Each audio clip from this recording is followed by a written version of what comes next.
If you recall, we started talking about area under the curve. It was important to find out the area under the curve because when we see a derivative that's positive, we know that a function is increasing. When we see the derivative, we know derivative is negative. We know a function is decreasing. And the area between the derivative and the x-axis tells us how much the function increases or decreases on an interval. So we're interested in this area under the curve question. We calculated area under the curve just with the usual. Area is equal to length times width, the only area that we ever need. That's all that area is. All the other areas that we have are just specialized forms of length times width for particular shapes. The problem with area is equal to length times width is our length was continuously variable over the width. So we had to break it down into the length into little bits, little bursts, where the length we could assume was constant. Then we were allowed to use length times width, and we just let the number of bursts go to infinity.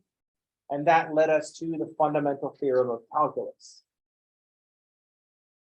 But part of the fundamental theorem of calculus says you can calculate a definite integral using an antiderivative. So that led to our new project, finding antiderivatives. All right. We're calling them antiderivatives. We're also going to say indefinite integrals. But we keep calling them antiderivatives to remind ourselves we're just doing derivative stuff backwards. So all our derivatives, everything that we know is a derivative, is now something we know about integrals. So if the derivative of capital F is little f, then the integral of little f is capital F plus c. We always have to, when we're integrating, add that constant of integration because the derivative of a constant is equal to 0. This book and other books will use a capital to denote the antiderivative, but it is not standard. It's perfectly acceptable to name a function with a capital letter and not assume that it's an antiderivative. But it's fairly common throughout this book to integrate a lowercase function or to write the antiderivative of a lowercase named function with an uppercase. So if we write that the derivative of g of x is g prime of x, that would mean that the integral of g prime of x will get us back to g of x, plus some constant that we don't know about. We know how much the function has changed, but we do not know where it started. We know how far we've driven, but we don't know where we started or where we ended up. That's the plus c. Did we start in San Francisco and drive to Los Angeles, or did we start in Eureka and drive to San Francisco? We only know how far we went. We don't know where we started or where we ended up. We just know the distance. We have an odometer reading, not a location. All right. So on Tuesday, we had some problems where I asked you to find some antiderivatives, and one of them was an anti-chain rule problem. And some of you know integration by substitution, sometimes known as U substitution, which is terrible. It should be W substitution. That's twice as good. It's like literally twice as good. W substitution. Don't use U substitution because in parts I use U in parts. And I don't want to confuse the two. So I say U for parts, U and V in parts, and W for substitution. So that's fine. If you know how to do integration by substitution, that's okay. You can do that. But really what we wanted to do is work on our most important mathematical skill. Guess and then check. That's the most important mathematical skill to have, especially if you're preparing for a career in science, because that's all you ever do in science is guess and then check. Hopefully you have enough background to make your guess pretty good. But with new stuff, you just start by guessing and then you check to see if it's okay.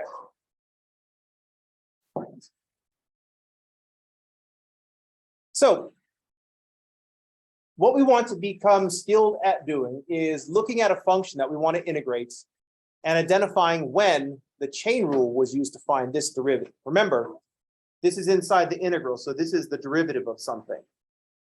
So this 5x sine of 3x squared is the derivative of something. We're saying, what's this the derivative of?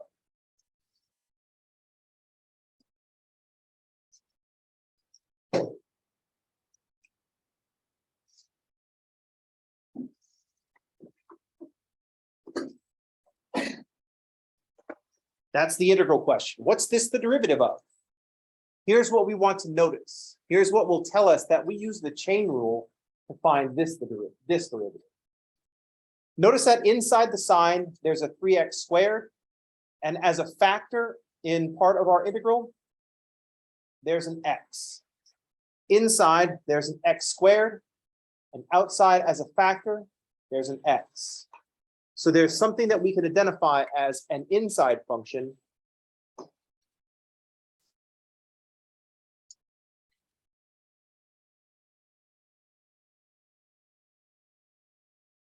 There's an x squared as an inside function. And then on the outside, as a factor, there's the derivative of the inside.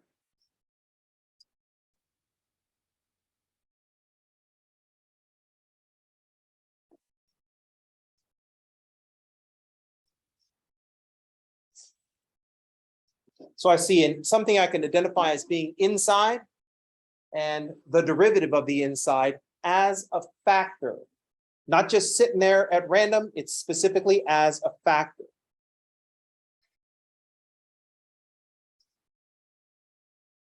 Being multiplied by our outside function. Once we identify an inside function and the derivative of the inside as a factor, we want to go back and identify what the outside function might be. And in this case, the 3x squared is inside the sine of x function. So we'll refer to sine of x as the outside function.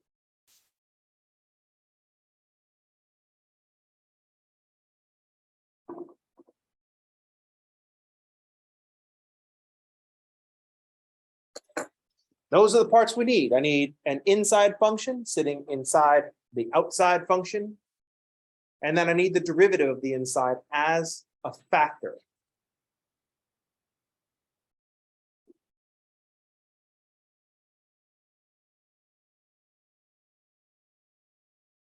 And what we're going to do is guess. We know that one of the things that happens is with the chain rule is that we take the derivative. If we have an inside and outside function, we take the derivative of the outside with respect to the inside, then multiply by the derivative of the inside. So it looks like we multiplied by the derivative of the inside. That's where the 5x came from. So thinking of the chain rule.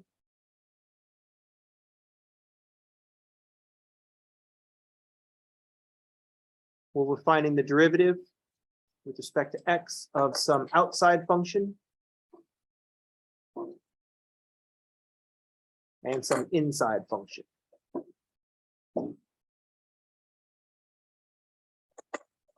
We take the derivative of the outside with respect to the inside, and then we multiply by the derivative of the inside.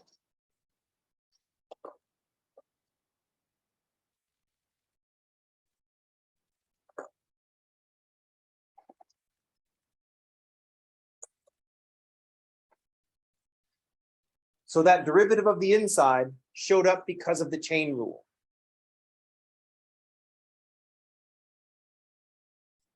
So this 5x is only there to be part of because of the chain rule. We took the derivative of something and ended up with sine, and the 3x squared stayed the same. So we're going to guess what we started with. We think what has sine for a derivative, and we know that that's negative cosine. The derivative of cosine is negative sine. So the derivative of negative cosine is sine.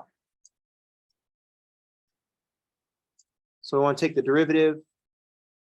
We're going to do guess and check.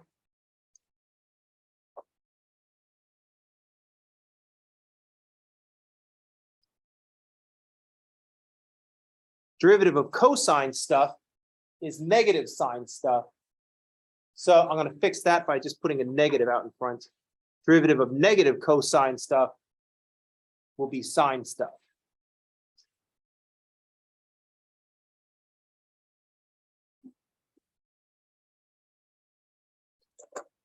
The inside is 3x squared.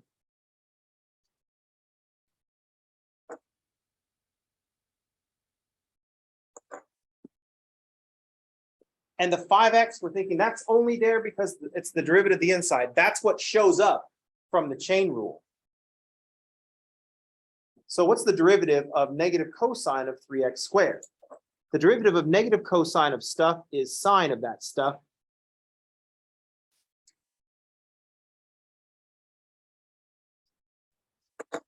Times the derivative of that stuff.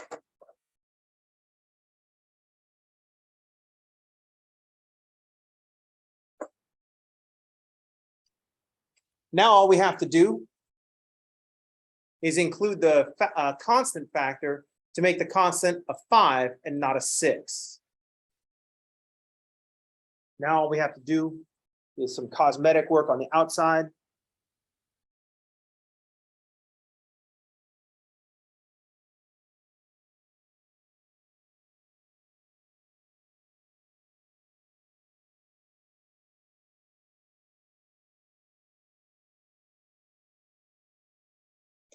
All we have to do is fix this coefficient business. So if I want the coefficient to be 5 and not 6, I'll multiply by 5 and divide by 6. That's just how we convert stuff.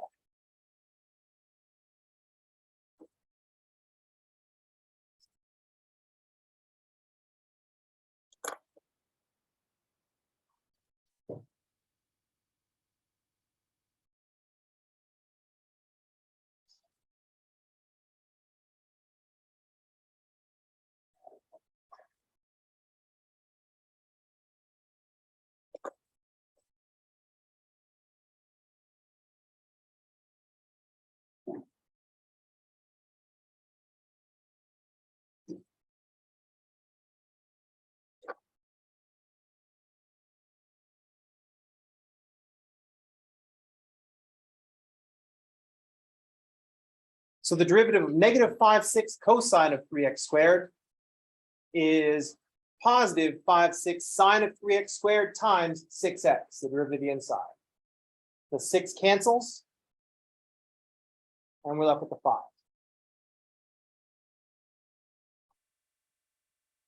Any questions? The negative is there because of the cosine. The divided by 6 is there because the 6 shows up from this 3x squared, the derivative of the inside.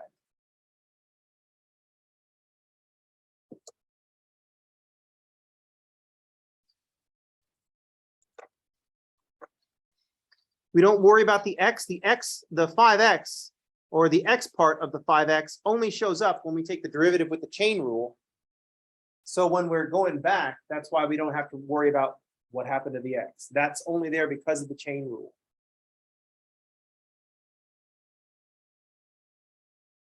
The thing that made this work, the thing that made this a chain rule problem is that inside we had an x squared, outside we have an x. And x is the derivative of x squared.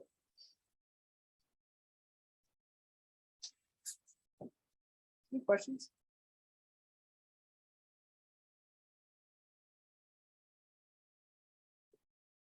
I didn't quite divide by the derivative of the inside. The only way it only works to divide by the derivative of the inside in this case because we did use the chain rule on this. So we can't divide by a function. I said I get to use the chain rule. I get to undo using the chain rule because the derivative of the inside is present. So if this was just the integral of sine of 3x squared, we're done. We didn't use the chain rule to find that derivative. We do not know what the antiderivative is. That x had to be there for this to work. So if we changed it just a little bit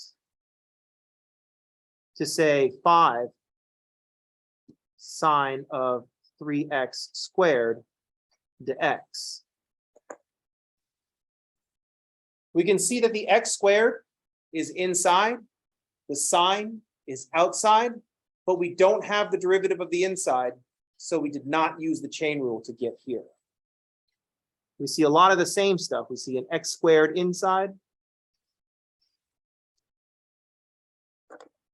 and sine of stuff outside.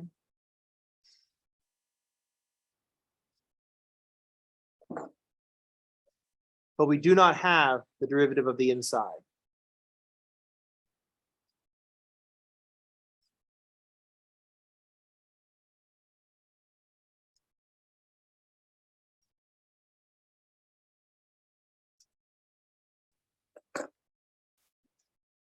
This was not found using the chain rule.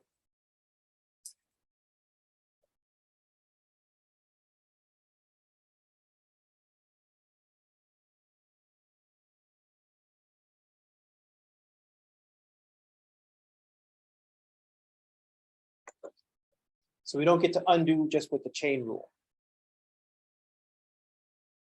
Not having that x out there messed everything up.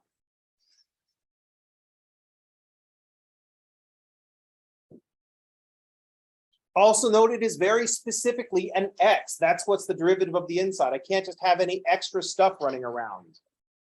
So if I had, for another example, the integral of 5x squared times the sine of 3x squared dx. Once again, we have an x squared on the inside and a sine of stuff outside.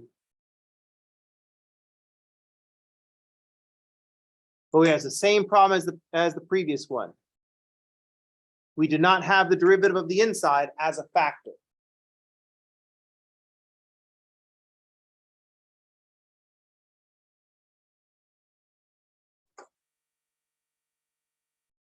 There's too much x outside.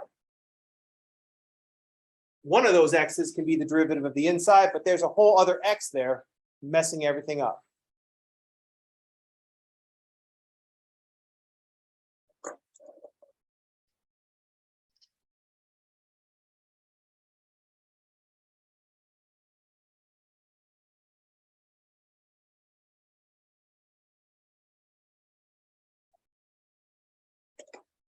Too many x factors now.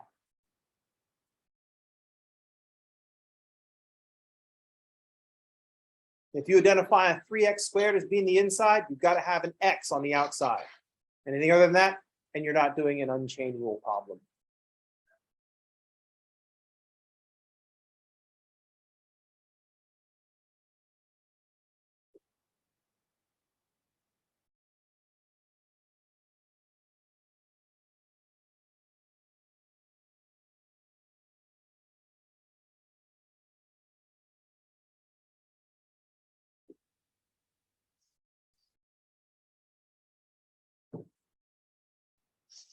In the previous example, where we were able to anti-chain rule, it worked fine because the only difference was 6 instead of 5. We can fix constants. We can fix constant factors. We can't fix variable factors. We can fix constant factors. We can't fix variable factors.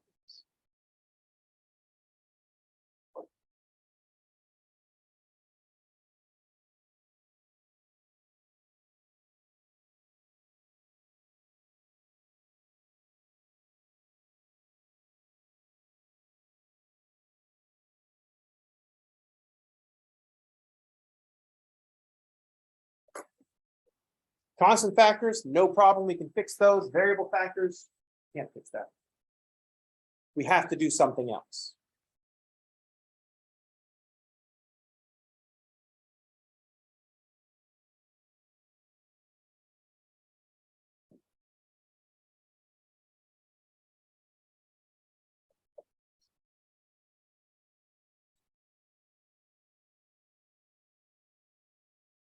What?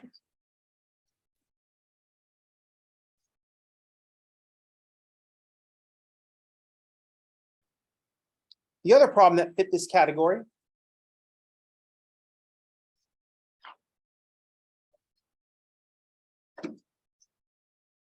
was, I think, 5x e to the 4x, 5x squared e to the 4x cubed dx.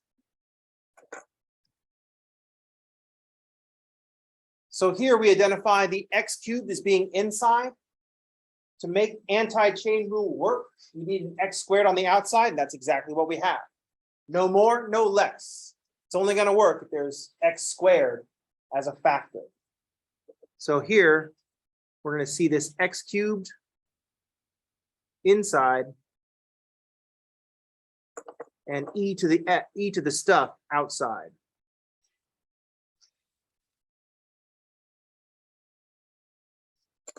To make this go, I need the derivative of x cubed, 3x squared. More importantly, the x squared.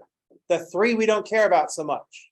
We can fix constant factors, but I need that x squared. And here's x squared, that's the derivative of the inside.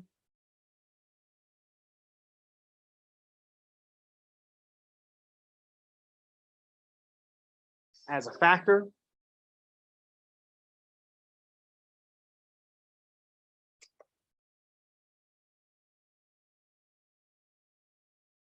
So we're going to guess that our antiderivative should be something e to the 4x cubed.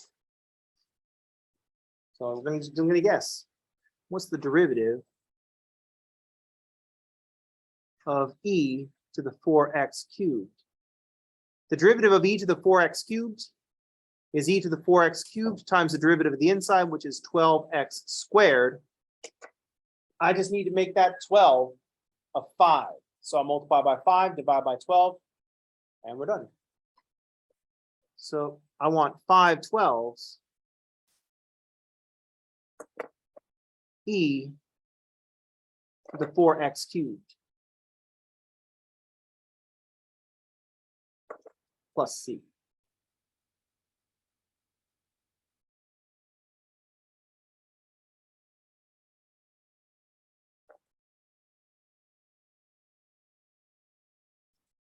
This is our guess. We need to check to see if this is right.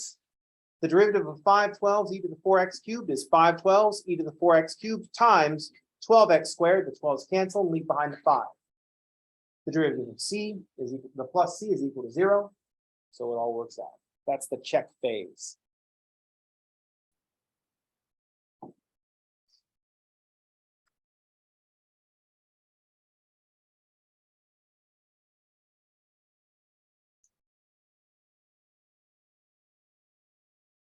If that x squared is not outside as a factor, or if that x squared is not present as a factor, then we don't get to anti-chain rule. And the problem becomes more complicated. We have to do something else.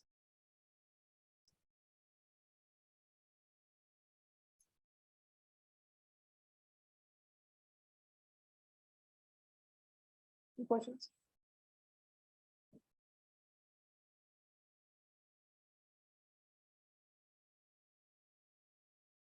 This is just one level up from the thinking that we used before. So if you would recall,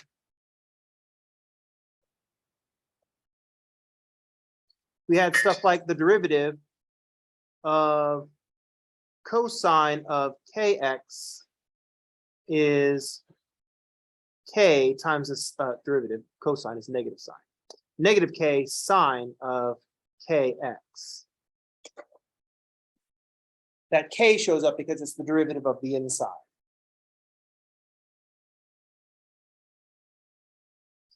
So if we turn this into an integral with all this stuff,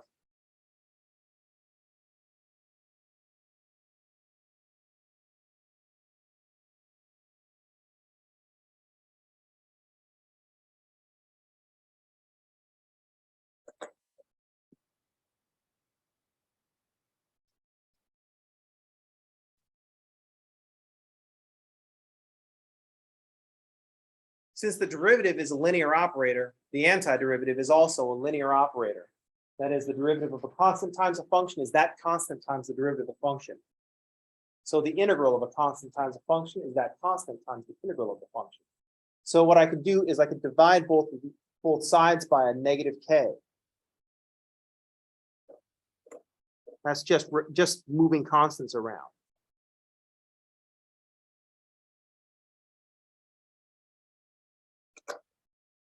So the integral of sine of kx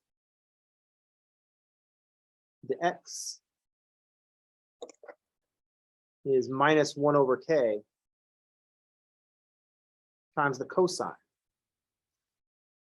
of kx plus c.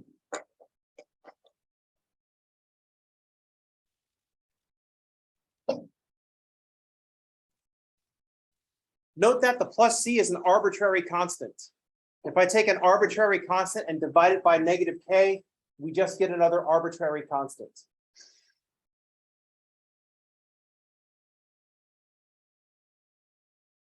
So it's just some constant. It's a little bit disrespectful to our constant of integration, but they're okay with it. We ask. I'm just kidding. We threatened them. It's like, well, if you don't like it plus c, we could always go with another letter. And plus c's like, oh, no, it's okay. I want to keep my job as the constant of integration. But that's what we thought. As this constant k was like right around the corner. If we don't like it plus c, we can go with the mortal constant. Any questions?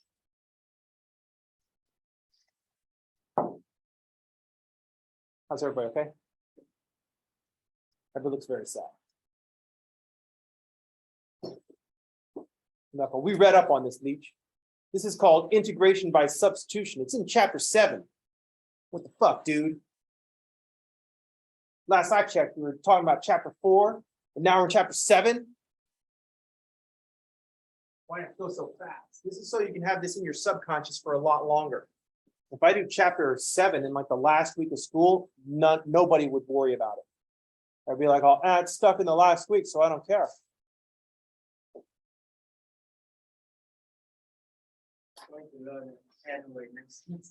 Yeah, it shows up again next semester. This is because you have to overlap stuff. You can't do stuff in math one time and then expect people to remember it forever. Even though that's, oh wait, that's exactly what we do, isn't it? We cover shit one time and say, all right, everybody remember this forever. And all the students are like, oh, that's not how memory works. And teachers, knowing this is the case, are like, oh, that's okay. This is what we're going to do. I'm going to cover it one time and you will remember it forever. Right?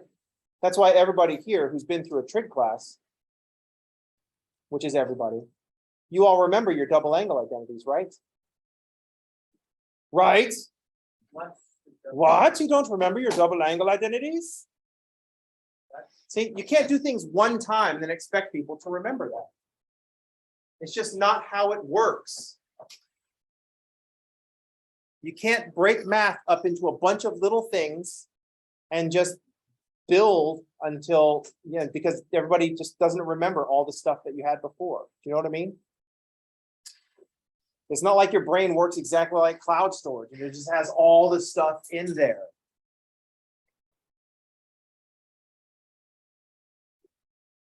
Anyway. This does raise the question, why do we teach things this way if that's the case? And if we know that this is the case, why do we teach things this way? And since we know that this is the case, why do we make people feel bad for forgetting shit that we know that we're going to forget? And I think the education system's strategy for that is quiet, you. That's the best I could determine. You know how old people complain about young people taking pictures of stuff, like all the time they're at a concert, they take a picture. You know why you should continue to do that? And just tell old people that are like, oh, you should pay attention to the concert and take a picture of the concert. Yeah, stop taking pictures using your phone for everything. Up in my office, I have a license plate frame for the All-Star game from 2007. Because apparently in 2007, the All-Star game was in San Francisco. I don't know if I went to the All-Star game, and that's why I have the license plate frame, or if someone got it for me. You know how I would be able to tell? Grab my damn phone, scroll up to 2007, and see if I have any pictures in July at the All-Star game. So you keep taking those fucking pictures, because pretty soon you were going to forget You're going to be flipping through, I don't know, well, there aren't any ticket stubs anymore, but you'll be flipping through your old ticket stubs, and you'll be like, well, apparently in 1983, I went to see David Bowie. Yeah. Did that happen? Or did I just find this ticket stub and thought that was cool? I can scroll up to 1983 and said, no shit. I was at that concert. Once you see the picture and you know for a fact that you were there, you might remember it. You know what I mean? But I have zero chance of remembering this thing that happened or didn't happen in 2007. I have no concrete place to anchor my memory. No, And all the old people that are watching you take pictures, they're not complaining that you're taking pictures. They're complaining because they didn't have the opportunity to do that, and most of their memories are gone. That's why they're bitter. So don't let that bitterness keep you from taking your fucking selfies at the concert. Take your selfies at the concert, take pictures of the concert. If you film the whole concert with your phone at arm's length above your head like this, you're being a dick. Don't do that. Like hold it down here, but like record some clips and stuff like that. Don't record like the whole thing. Do you know what I mean? I mean, practice some basic etiquette, but keep taking the pictures because eventually you're going to forget. Was I at that show? I don't know. Let me find out. And then you just scroll up. And it's great because that'll just carry over to your next phone. Your phone will say, hey, this is a new phone. Who are you? You're like, I'm this person. It's like, oh, let me get all those pictures. And it'll be your new phone will be like, oh, holy shit, you went to that show? And you're like, oh, did I? You scroll up, it's like, oh yeah, I did. Yeah. I remember now. All right, that's gonna do it for today. That's anti-chain rule. Not formally, but it's just kind of guess and check. That's all we really need right now. That's more efficient anyway. That's it for today. I'll see y'all on tomorrow. But have a good day and thanks for playing. Bye. See you tomorrow.